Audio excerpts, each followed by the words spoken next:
How's she going, eh? Anyhow, sometimes the guy's out in his own garage and he's got to polish his own crank, so I'll show you how I do it. Get yourself some emery cloth and a pair of scissors. I start off with 220 and measure the width and cut it exactly what you need, nice and straight. Wrap your emery cloth around the crank. Get yourself some Gorilla Tape and tape it nice and tight.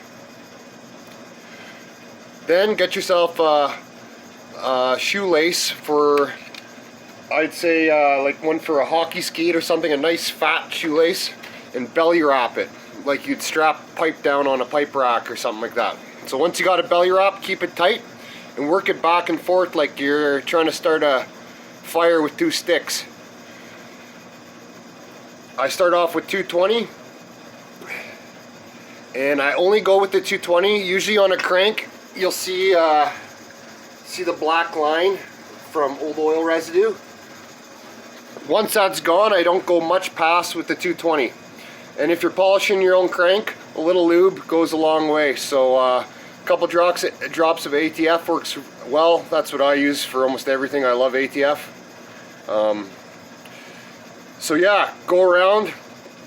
You're just trying to kind of clean it up, take the glazing off. You're not trying to undersize your crank, you're just trying to polish it. So do that on all your journals, all the way down. Then switch to 400 and give her a good polish with 400. If your crank's got big gouges and stuff in it, you probably should be getting cut.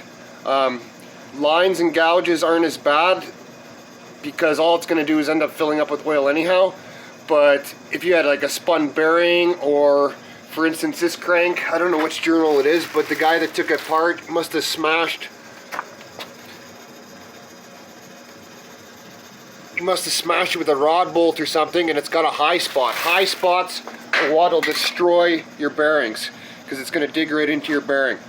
So if you got a high spot, I highly suggest taking it in to get it turned. If not, if you're really trying to piece this thing together on nothing, you could probably take a fine file, take the high spot down and then polish it, but I'm not saying you guys should do that. But yeah, get her polished up and you should be good to go. With bearings, a lot of people like to go 1/1000 undersized bearing on their crank just to have a little looser motor, and a loose motor is a happy motor.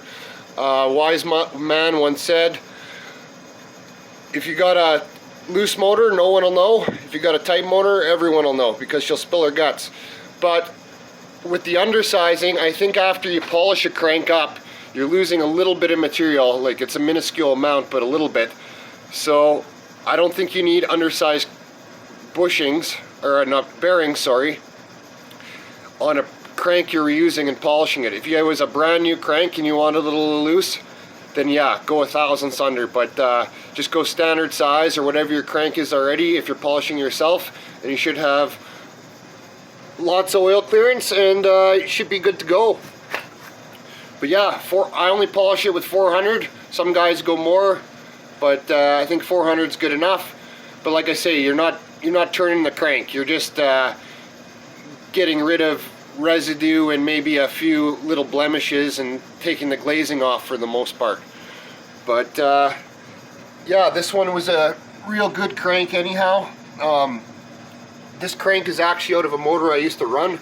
I sold it, and then I ended up finding a 455 for sale, and it was the same guy that bought the crank, so I know the history on it. It was in a stock low compression 455, and had lots of oil pressure, and everything was good when it was driving, and everything's good now. So yeah, I polished her up, so she's good to go. And make sure you clean out everything really well. You don't want any stuff stuck in any of the cavities and coming out on your new bearings and tearing your motor apart. But yeah, this crank is just a cast crank. It'll be good enough for what I'm using it for.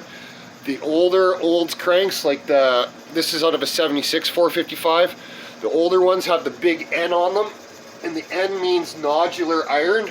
So I guess I'm not 100% sure, but I guess it's a better quality of cast iron. And as for forged cranks, they say they exist in 455s. I've never really seen one. I'm sure there might be a couple out there, but they're as rare as hen's teeth. But 425 cranks, they're all forged. So if you don't mind losing a few cubes, 425 crank is a good setup. And the 425 motor is every bit as good as a 455 depending on the application. In a light car, I'd say they're better, just because they're a happy high spinning motor. Like stock one will spin 5,500 all day.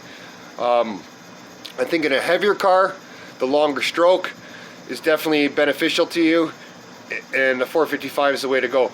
But yeah, as for cranks, like unless you're spraying a lot of laughing gas, or you have a real poor tune-up with detonation and everything, it's pretty hard to break a crank in half, but it does happen. Alright, till next time.